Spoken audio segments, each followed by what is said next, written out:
Hi, everyone. Welcome all of our members of the Partnering for Vaccine Equity Learning community. My name is Bridget Courteau, and I'm from the Urban Institute's Health Policy Center. I'm also serving as the Director of Group Learning for this community. And I'm really pleased that you all made time to join us this afternoon for an exciting presentation. In this learning session, we're going to hear from some communication and engagement experts about an information campaign related to the COVID-19 vaccines, including an introduction to resources you can adapt for the work that you're doing to increase vaccine coverage in the communities that you're serving. Before I introduce today's speakers, a few key pieces of information about the structure of this event. We are a large group, and participants will be on mute throughout the presentation to minimize distractions. We will devote about 10 to 15 minutes to Q&A at the end of this session. So use that Q&A feature that's in the bottom of your screen in the Zoom taskbar to submit a question to the speakers or to our team at any time. So you can submit your question at any point, and the speakers will answer as many of these questions as we can get to when the presentation is done. You're probably also familiar with the chat room feature, a separate icon that's in your Zoom taskbar. Feel free to use the chat room during the presentation, but please do not submit questions for the speakers there, as we're not going to be monitoring it as closely. Use Q&A for your questions. And we understand that not all learning community members are going to be able to make our events. And even people who are attending the events often want the materials to refer to later. So we will, unless otherwise noted, always record our events and share materials from the session after the fact. So we'll send out webinar slides and recording of this event within the next day or two. And finally, if you're having any technical difficulties during this webinar, please send an email to our learning community inbox, vaxequitylearning@urban.org. It's shown here on the slide. We'll be monitoring that throughout the session, and we'll do our best to address the issue that you're experiencing on demand while the session's happening. All right, next slide. And now it is my pleasure to introduce our speakers for today. Chelsea Dade is the Community Engagement Manager on Kaiser Family Foundation's Social Impact Media team. She's a connector with a goal to ensure that everyone sees their role in the mission for health equity. A communicator at heart, dedication to the principle of community has consistently guided Chelsea, and she's grateful to be in a position to build unity, trust, and empowerment through cross-sector community-based partnerships. Prior to joining KFF, Chelsea worked in the areas of health communications, copywriting, electoral organizing, program facilitation, and civic leadership and youth empowerment for girls of color. And in addition to this experience, Chelsea's also served as co-chair of APHA's Health Communication Matters work group since 2020. She has a BA in psychology and public health from the College of William and Mary and an MS in health communication from Northwestern University. And Robbyn Kistler has worked with Kaiser Family Foundation since 2007 as a consultant to the Social Impact Media Program. She liaises with funders and health departments to leverage KFF's public information campaigns for priority audiences. These public and private partnerships include media placements on billboards, TV, radio, and digital media that connect Black, Latinx, and LGBTQ communities to HIV and COVID vaccine resources. And before her current career, Robbyn ran a USAID-funded grant-making program in Russia. She holds a BA from Oberlin, studied at the University of Washington Evans School of Public Policy, and is based in Brooklyn. All right, and with that, I'm going to hand things over to our speakers. Welcome, Chelsea and Robbyn. We're really looking forward to hearing your presentation. Thank you so much, Bridget, and thank you to your whole team that has done a lot to get everybody here together. We really appreciate everyone taking time in such a busy week after the holiday week to learn about the conversation, this campaign to dispel myths and provide accessible facts about COVID vaccines. I'm joined, as Bridget mentioned, with my colleague Chelsea Dade to talk about our work for reaching, providing information for meeting the needs for communities of color. And I'll be sharing with you the conversation between us about us that we launched this spring. It's an evolving living library, as you'll see as we present, and there will be more components coming to it. This has been created with very generous support of our funding partners, California Healthcare Foundation, Commonwealth Fund, California Endowment, Sierra Health Foundation, and California Community Foundation. So I'll talk through sort of an overview of the campaign, and then really the meat of the presentation is Chelsea sharing examples of ways you can use the campaign. What we really want you to come away from this session is the concept that all of these resources are free and available for you to use in any creative ways you can think of. So we invite you to jot down notes and ideas throughout this session, make a list for yourself of possible ways you could use what we show you to advance your own programs. The whole way that we're designed is intended to support folks who are connecting people to vaccines, and that is you. So very briefly, and I'm going to talk as quickly as I can so that we can make sure we have lots of time for Q&A at the end. For those not familiar with KFF, we are not Kaiser Permanente. We are a national nonprofit health organization known for our policy analysis, our public opinion surveys. If you've seen the COVID monitor, when we're seeing who's vaccinated, not vaccinated, and what are they thinking about vaccines, all of that information comes from our colleagues, along with our journalist colleagues at Kaiser Health News, and of course our division that focuses on consumer information, the social impact media program. Of course, given our focus on health for the last year, COVID has, like for many of you I know, become an integral part of our work across all of those program areas. Chelsea and I work particularly on the social impact media program, and for the last 2 decades, much of what we've done has been in the HIV and sexual health spheres. So this is our Greater Than AIDS initiative.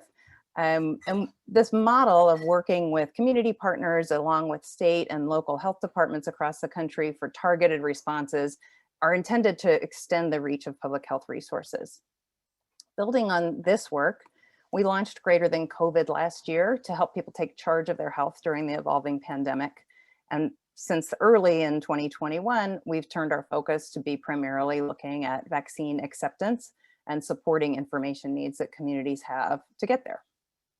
We have built everything really deeply in analysis of KFF's in-house polling team, those national representative sample surveys from the monitor I just mentioned, that track public attitudes and experiences with vaccines. So all of the questions that we're answering are informed by that ongoing sort of every month update on where we are as a nation in our information needs for vaccines. So with these insights in mind and drawing on our experiences in HIV, we teamed with the Black Coalition Against COVID and Bay Area physician and public health advocate, Dr. Rhea Boyd, to create an FAQ series with Black doctors, nurses, and researchers speaking directly to the questions that our research indicated people have about the vaccines. The campaign's designed for digital and social media distribution primarily, and it debuted at the beginning of March with a launch video featuring comedian and host of United Shades of America, W. Kamau Bell, in dialogue with the healthcare workers getting to the heart of the issues Black people were asking. The video can speak more for itself than I could possibly describe it, so I'm going to optimize my little screen here for video, and let's take a look together. Hello, Black America, and people who pay attention to what Black folks are doing. My name's W. Kamau Bell.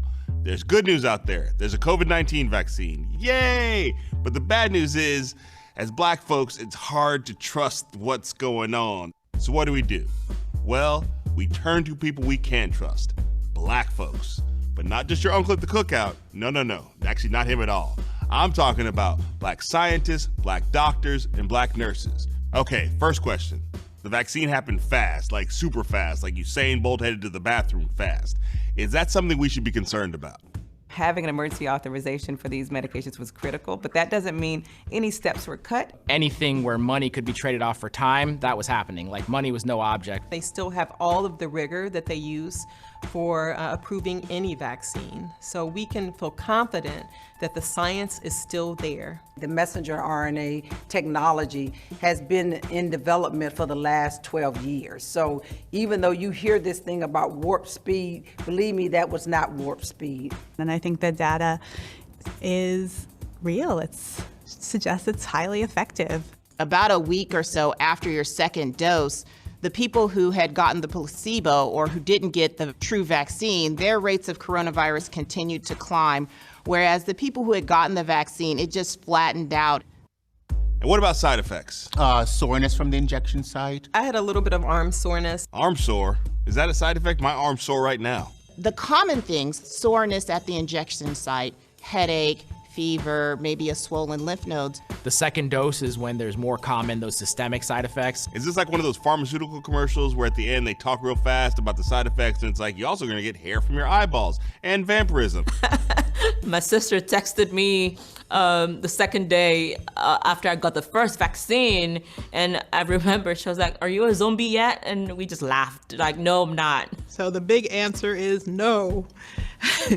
And the reason being is we are not injecting the virus into your body. The vaccine is training your body. It is making those antibodies to fight that disease. So I view it as a positive thing. So here's a question from everybody's uncle, and since I'm an uncle, it's a question from me too.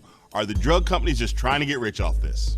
The drug companies will certainly get rich. Oh, drug companies are always trying to get rich, but that's not the point, right? That is really how a lot of our innovation happens. That is why the drug companies will spend millions upon millions in research. Were Black and brown people a part of this process, or was it only like white folks, like NASCAR white folks? The trials were intentionally broad and inclusive. Yeah, Black and brown folks have been recruited for the clinical trials. We have ensured that each of the 4 historically Black medical schools, that we are all vaccine trial sites. Here's the big question. How much are you charging us for this vaccine? Right now, getting vaccinated is free. Free? Yes, it's free. Like free. It will be free. Like not even free 99. We have not charged anyone. Okay, should I be suspicious that you aren't charging us? No, because there are some things that the government invests in that for the good of the people. Taxpayers like you and I contributed to development of these vaccines. What if I'm not worried about getting COVID-19? Like you could say, I never had smallpox, I've never had tetanus, why do I need the shot? That's why we give vaccines. Vaccines are prevention.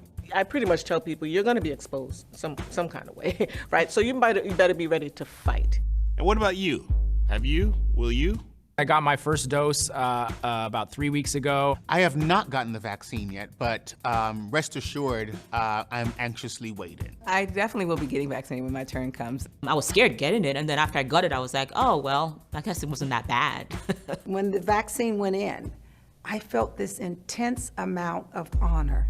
Like a lot of people, I like to get my medical information from bizarre, dark corners of the internet that haven't been vetted. Is that a good idea? Oh dear. Please do not continue to do that. That is definitely not a good idea. Unfortunately, on the internet, pretty much anyone can post anything. There are no microchips. There's no stealing of your DNA. No, none of that is happening. Thank you, doctors. All right, I'll let you get back to work. And thank you for allowing me to ask you these questions. But before you go, just want to let you know, your parents are super proud of you. It's all they can talk about.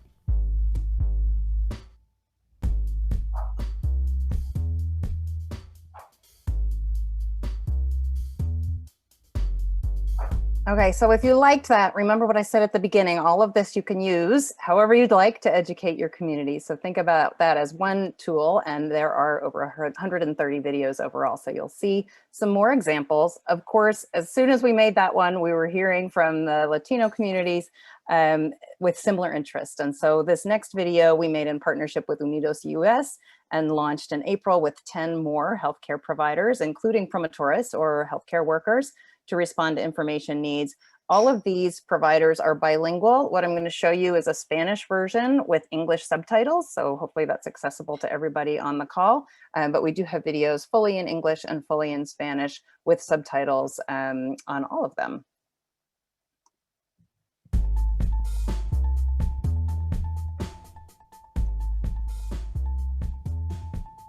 Habíamos pedido a toda viva voz que queríamos protegernos, que queríamos algo, que queríamos un medicamento, queríamos una vacuna, y ya la tenemos. Cuando me pude vacunar sentí tanto alivio y tanta esperanza que ya vamos a poder superar esto. Te da una cierta adrenalina de saber que estás allí y que vas a hacer tu parte para combatir esto. Estoy embarazada, entonces fuimos mi esposo y yo y nuestro bebé que viene en camino y nos vacunamos juntos. Para mí emocionalmente fue importante, fue un día de celebración de poder ponerme la vacuna y sentirme que estaba haciendo algo por mí misma para defenderme del virus. Tenemos que hacer lo más posible para poder terminar esta pandemia y tratar de sanar nuestra comunidad después de todo lo que ha pasado. Yo personalmente sí he tenido familiares que han sido infectados por el virus de COVID y han fallecido. Cuando yo veo la vacuna, yo digo, Dios, esto es una señal de esperanza, ¿verdad? Esto es una señal de que nos podemos unir y podemos decir, no más, hasta aquí llegó. Entonces, para mí ha sido como ver esa esperanza, ¿no? Esa luz al final del túnel. Es muy importante para mí estar aquí porque estoy representando un grupo de trabajadoras comunitarias que trabajamos día a día llevando el mensaje de que se cuiden, de que se protejan. No queremos al final que nos quedemos atrás. Personalmente lo que me gustaría hacer es compartir con la familia, compartir con los amigos, compartir con la comunidad. Estoy ansioso de que ya se vacunen todos para que podamos llegar a una vida normal de nuevo. Queremos vivir, queremos volver a vivir. Tener fiestas, estar con la familia, comer, tomar, todo como regular. Y podemos hacerlo más seguro si estamos vacunados. Para mí, para poder volver a nuestras tradiciones de alegría, de amor, de reunión, tenemos que vacunarnos. Es algo para protegernos a nosotros mismos, pero también a todos demás. Y la única manera que vamos a salir de la pandemia es vacunándonos.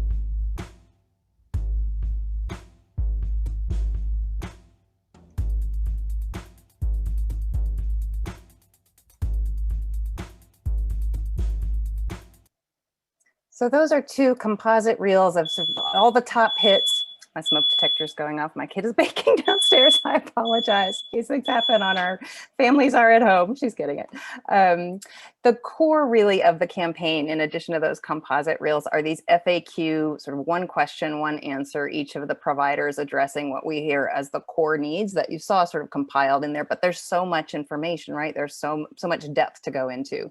So this 125 FAQs voiced by those healthcare providers, again, in English and Spanish, all are under 2 minutes. They're really easy and designed to be shared across social media, to embed in your website. Chelsea will show you a number of examples of those, but we hit on eligibility, access, immigration status, myths and misconceptions. It's not we're not changing DNA, responding to those key issues. And all of them are at betweenusaboutus.org. So everything you see today, and Chelsea will talk you through the toolkits, betweenusaboutus.org is where you can find all of these materials. As I mentioned, it is primarily a digital campaign. We have support from the major tech companies, giving it visibility across YouTube, Facebook. When folks Google questions about they have about vaccines, the videos pop up as answers. And so this week we'll be hitting 25 million video views of at least 30 seconds. And those who watch longer than 30 seconds, it actually totals up to over 38 million minutes of content that's been watched. And of course, we have that amazing lift across the country. We also partner with funders, health departments, and others to do paid placements in specific zip codes, under-vaccinated counties, reaching specific communities. So if that's something that you're interested in doing, please feel free to reach out. We also have a couple of ground game opportunities. We're working in 7 southern states with Fair Count, supported by Rockefeller Foundation, to provide materials and telephone town halls to bring the conversation kind of live to folks. They can ask doctors questions in real time. There's a schedule of those rolling out over the next couple of weeks. And Walgreens has toolkits and materials that Chelsea will show you, and all of you are welcome to order. They're free. It's like a request, and we'd be glad to get those out so that we want to be supporting this door-to-door ground game as well. I think that's where I'll stop to make sure we have time for questions and some other components. We did want to field an audience poll. So Alicia, if you could pull up the first question. We wanted to find out before today, whether you all have seen any parts of the conversation. So you've got a glimpse of those 2 composite videos and sort of saw some of the FAQs. So anything sort of in that style that looks familiar to you, we're really curious how far it's gotten into our workforce that's responding to COVID vaccines. And for those of you who have seen it, have you used any of the campaign materials in your work? So we'll just give a few seconds, even those numbers stop quickly adding up and we get to a number of respondents, we can sort of see where we land. Just give you another few moments. I can see the numbers coming in. They're looking great. Yes, it's very exciting. So it looks like about 16% of you had seen this before. So I'm really glad that you all took time to watch it together today and we had the opportunity to introduce you to it. And the majority of you haven't seen it. So thank you again to the Urban Institute and the whole Learning Collaborative for coming together for this opportunity. And for those who have seen it before, it looks like about 8% of you have used it again. So that's fantastic. Thank you very much to those who have been using it. And now I turn it over to Chelsea to help make sure everybody can use it going forward.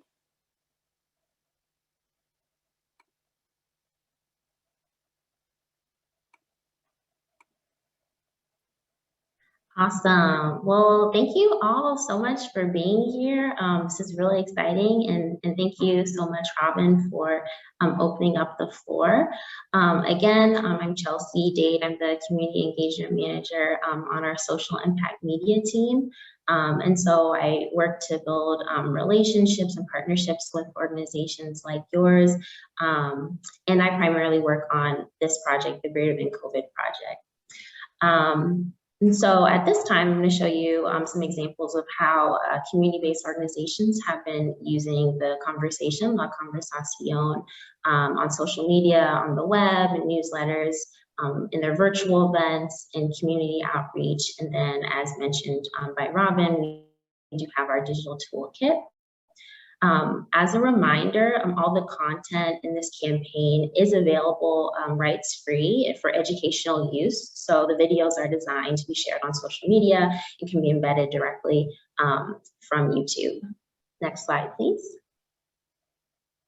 So here are just a handful of examples of how different organizations have been using the conversation on Facebook, Twitter, LinkedIn, Instagram, so many great examples. And so you can really use the graphics that we've created to draft your own social media posts. And we also do have social media posts if you'd like to just pull from there. As all of you already know, social media is a great tool to highlight local efforts, such as a local free vaccination event or other information events. And then as always, make sure that you're tagging your community partners. And then, as Robbyn mentioned earlier, if you want to go the extra mile, you can also look into ad placements. Next slide, please. So this is one example from the Seattle Urban League, who actually embedded the trailer for Between Us About Us onto their webpage, and so you can kind of see it featured on there. And this is their COVID resource hub. So if you have an existing COVID resources page, you can always embed the video and then just pull it from there. Next slide, please. This is another nice example from Black Health TV. So it's a website dedicated for real-time health information for the Black community. And so they actually embedded the entire video library for Between Us About Us onto their website. So if we click here, we can kind of see that. Yeah, so this is one example on will the vaccine give person COVID, which it will not. And so they just pulled all those videos from our YouTube page and put it onto their webpage. Next slide, please.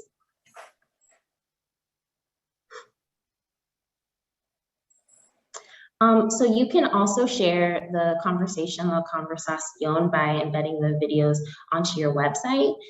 So there are directions to do this listed on our toolkit. If you have any questions about how to embed things, you can always send us an email at greaterthan@kff.org. And so this is just breaking down how you would embed it, On YouTube, click share, and then you'll click embed, and then it will bring you the link, and then you copy that and then you put it into your website. So moving on to newsletters, these are two examples of newsletters that highlighted the conversation into their weekly newsletter. You might have a monthly newsletter. Either is fine. You can just pull whether it's the website or the toolkit or any other resource from the campaign. You can highlight it directly in your newsletter. And then, of course, we have our virtual events. So it's been really exciting, I think, working with different partners on these virtual events. And so a few were just highlighted there, but to call, certain ones out, we had a faith-focused event with Faith in New Jersey. We partnered with the NAACP, as well as the National Pan-Hellenic Council. This was all last month. And so these are just a great way to feature the campaign. And so you can use whatever platform works best for you. So if that's Facebook Live, if it's Instagram Live, if it's StreamYard, really you can use whatever platform works best for you. And typically, if you want to feature the conversation in your event, you might play, one video. So for example, this example right here, we had our videos shown at Ebenezer Baptist Church. And so what they did is they played the main trailer featuring W. Kamau Bell. So you might play that one video, or you might choose a selection of fact videos. And that's just a way to bring, once again, the conversation into your event. Next slide, please. And so, yeah, as Robbyn mentioned, we are now in the process of distributing free COVID vaccine community toolkits. So what is included is listed on the slide, but it is door hangers, palm cards, and buttons. And so anyone who's interested in ordering this kit, the link to order is at the bottom of this slide here. You just go to greaterthancovid.org/order. And I will also post that link in the chat, just in case you want to order it straight from there. Next slide, please. Thank you. And then if you love all things digital, we do have our digital toolkit. And so if your organization loves to use social media and Instagram stories and all that good stuff, you can use our digital toolkit, which has the fact videos, it has PSAs and graphics and flyers. And once again, all of this content is available rights free. It's very easy to embed. And next slide. Thank you all so much for listening. You can learn more about the campaign at betweenusaboutus.org. All of our videos are hosted on the YouTube page at Greater Than COVID. And we do have our social handles listed right here. On Twitter, we are at Greater Than CB19. And then on Facebook and Instagram, we are Greater Than COVID. And then if you have any additional questions, our emails are provided right here. So feel free to reach out. Thanks. Thank you so much, Chelsea. It's awesome. And we look forward to having conversation with all of you and answering your questions about, hopefully we sparked some ideas and planted some seeds for things. Maybe you've got a little tick list, like I assigned you homework at the beginning, to think about how these could be used to help support your work, any of these resources.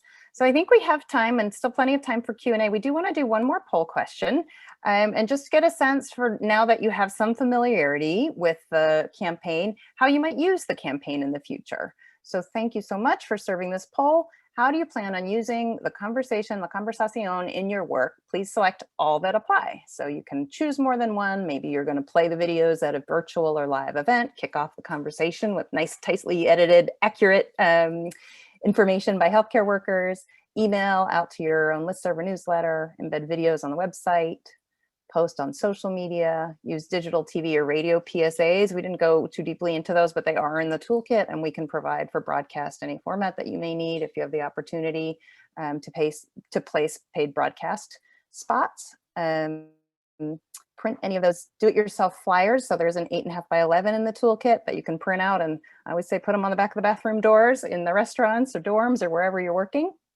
And then also we can send you free printed materials. So do it yourself. You can have it in a few minutes after this call. If you'd like us to send, we'll be sending those out before the end of the month. And we just need you to place your order at greaterthancovid.org/order. Okay, looks like the numbers are settling down, and the most popular is social media. Fabulous. And we look forward to seeing all of your posts, and we hope you'll tag that hashtag that Chelsea mentioned, #betweenus about us, so we can make sure to find them and help you amplify off of ours.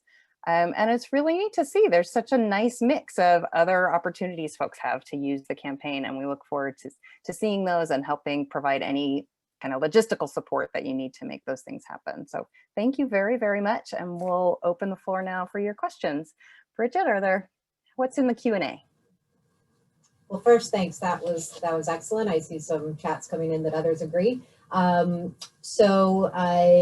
Thanks everyone for submitting your questions to the Q&A. Just one more plug that if you do have a question, submit it that way, not through the chat. The most common question that's come up so far appears to be about videos or materials in languages other than English and Spanish. So Chelsea or Robbyn, can you tell us about any plans for additional language materials? So we do have some plans for additional videos. Unfortunately, they're not going to be in other languages. We're focusing on Black and Latinx communities, first because that's our area of expertise coming out of the HIV field and the disproportionate impact of HIV in those communities, but also because of the disproportionate rates of COVID, both in terms of infection and also in terms of lower vaccine uptake in Black and Latinx communities, which of course is not to say that we don't fully recognize the expansive need for many specific communities, many other languages. We do both participate in a lot of kind of learning collectives and other components. So if there's specific languages that you're interested in, I think in particular, a lot of the Asian Pacific Islander languages, sort of smaller groups of people that maybe sometimes don't get all the resources. There are quite a few groups that are producing those, and we can help put you in touch. But I will say more is coming, and the more is coming is focused on kids. So I don't think I mentioned we are filming this week with pediatricians, both to address the 12 and up folks who are already eligible for vaccines, and then the 2 to 12-year-olds that we expect to see expanded access for later this fall. So do keep an eye out for more video messages that will be across different groups, but still in English and Spanish. That's great. And we will be sure to use our learning community communication channels to get those materials out to you all when they are posted, when they're publicly available.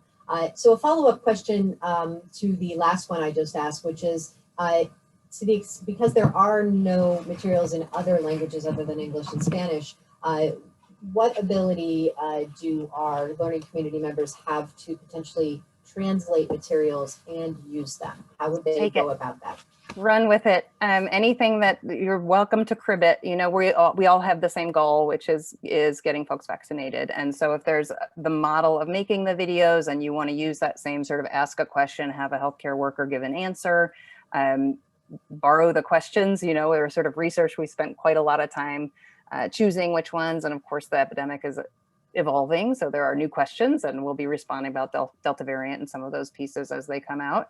But please use the model, use the language on the website, use the language on the printed materials, and make them your own, sort of save that step and tweak it to what works best for your community. What do you all know at this point about the response to some of these videos?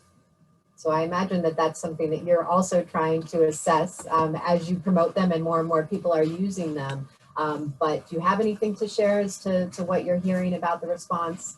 Chelsea, do you want to take that one? I did the last two.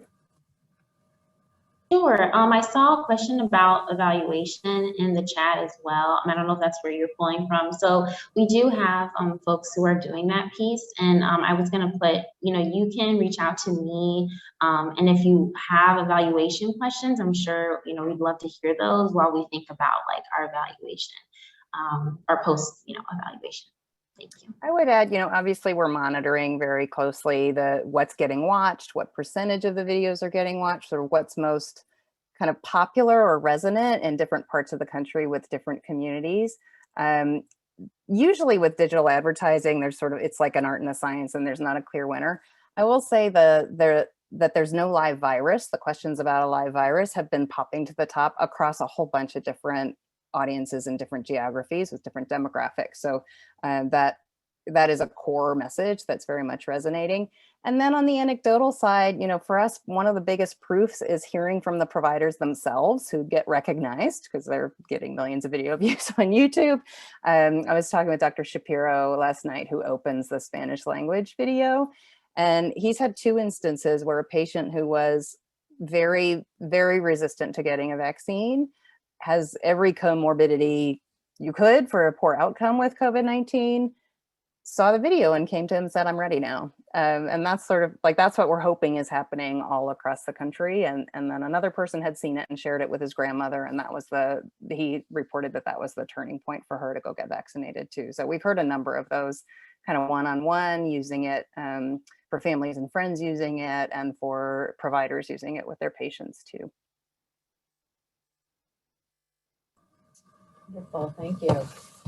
So there's a question from a community member who's working in a southern state with a governor who over the weekend stated that he is prohibiting state health departments from door-to-door work to expand vaccine awareness and uptake. So I wanted your thoughts on this type of prohibition or restriction for some of our learning community members, and alternatives or how they might use your materials if they have this type of restriction. So I know you have digital, also some hard copy. So any reactions to that question about guidance in that kind of situation? There's a couple of thoughts we've heard from, and Chelsea, I'd love to hear, you're more in touch with community organizations and sort of examples of ways that folks are using the materials. And I think this is indicative partially why it's so important. Lots of different groups are coming to the table, and one of the outcomes of this pandemic is new partnerships and new groups really aligned on health equity and getting information out. So obviously digital, things can be texted, things can be emailed, things can be WhatsApp chatted, sort of sending links and using virtual outreach that folks were doing throughout the pandemic as they were observing social distancing. One example we've heard a lot of, and we think is a really strong one, is in putting the materials into food bank distribution or sort of meal kits that are going out. So looking for partners that are already in the community and have a natural mechanism where something else of value is being distributed, and you can just insert some information there. So you don't need to build a whole new network, but you can build on what's already there. That's a great suggestion. And then I see a question from Howard in the Q&A about the need for translation into other materials, and also the recognition that we should try not to duplicate the work of others. So this is a question that I will answer, at least comment on, which is that part of the learning community, one portion of the learning community is a materials hub that's meant to be an online repository of resources that have been reviewed and vetted, have accurate information, and will be organized by features like language. And that will be available not just to our learning community members, though it's being created as part of the learning community, but it will be more available, broadly available to the public. And this would be a place where, hopefully that is our goal with that piece, the Materials Hub, is that there will be a place to get materials in the languages that you need to reduce duplication of effort. So I could see where things that our members are creating, translations potentially of some of these materials, could find a home there, and others in the community would be able to access them.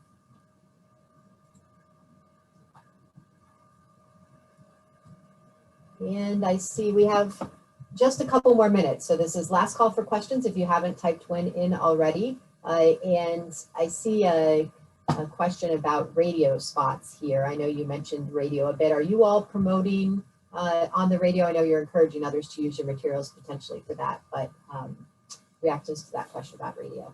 Yeah, so I did share the link, my answer to that question. I'm going to share the link to our digital toolkit because we do have some radio PSAs. And yeah, there have been groups who have been using those. Some HBCUs have used them. And then we have radio stations in other areas that are using them as well. So I share the link to the digital toolkit that has access to those PSAs.